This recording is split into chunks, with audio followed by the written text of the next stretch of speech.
গীতাৰ ৬২ নম্বৰ শ্লোকত তেওঁ কৈছে তমেব শৰণাগতি গচ্ছ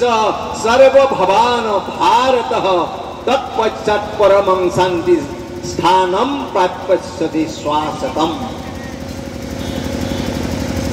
তেওঁ কি কৈছে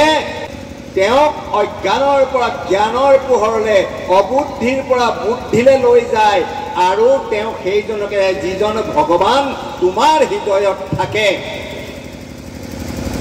তেওঁ সেই কামখিনি কৰি থাকে আমাক অন্ধকাৰৰ পৰা দূৰলৈ লৈ যাবৰ কাৰণে আমাক বেয়াৰ পৰা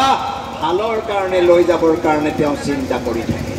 গতিকে আমাৰ উপলব্ধি আমি নিজতে আমি এতিয়া চাওঁ আমাৰ ল'ৰা ছোৱালীৰ পৰা আৰম্ভ কৰি মোৰ পৰিয়ালবিলাকক চাওঁ নিজৰ পৰিয়ালে ভায়েকে ককায়েকক সেই দৃষ্টিৰে চাইছেনে নাই ল'ৰাই ছোৱালীক সেই দৃষ্টিৰে চাইছেনে নাই মাকে ল'ৰাজনক সেই দৃষ্টিৰে চাইছেনে নাই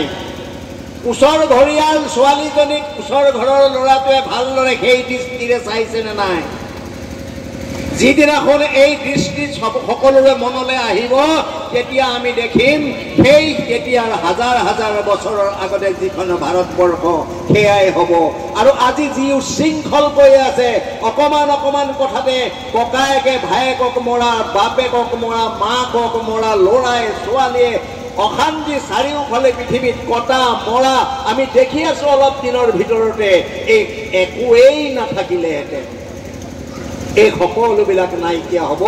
যিদিনাখন আমি প্ৰত্যেকৰে হৃদয়ত যে কৃষ্ণ আছে সেইটো উপলব্ধি কৰিম। যেতিয়া ভগৱান কৃষ্ণ মোৰ হৃদয়ত আছে বুলি মোৰ গম পাম মোৰ উপলব্ধি হ'ব মই চুৰ কৰিবলৈ নাযাওঁ মই কাৰোবাক গালি পাৰিবলৈ নাযাওঁ মোৰ মাক বৃদ্ধাশ্ৰমত ৰাখিবলৈ নাযাওঁ মোৰ ৰাস্তাৰ গাঁৱৰ ধনীজনীৰ লগত মই আনন্দৰে সৈতে যাব পাৰিম ধনীজনক মই অত্যাচাৰ কৰিব নোৱাৰোঁ কাৰণ তেওঁৰ কৃষ্ণ মোৰ কৃষ্ণ লগত আছে ভগৱান মোৰ হৃদয়ত আছে। এই ভাৱনা যিদিনাখন প্ৰত্যেকজন মানুহৰ অন্তৰলৈ আহিব তেতিয়া আমাৰ সমাজৰ এই উচ্ছৃংখলতা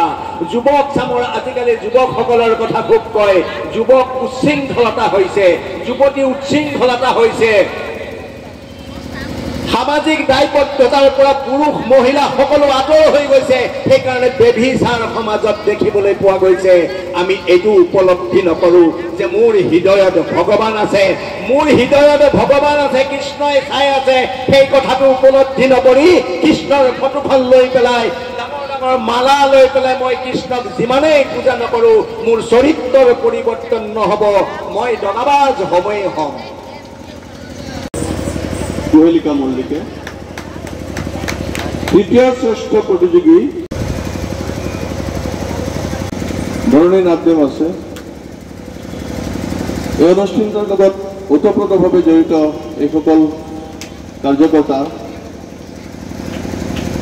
আসলতে যথেষ্ট পৰিশ্ৰম কৰি অনুষ্ঠানটি সফল কৰে।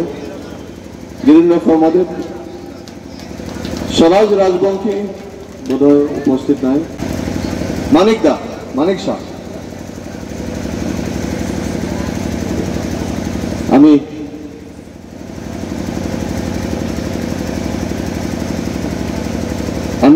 এখেতসকলৰ পৰা যিগৰাকীয়ে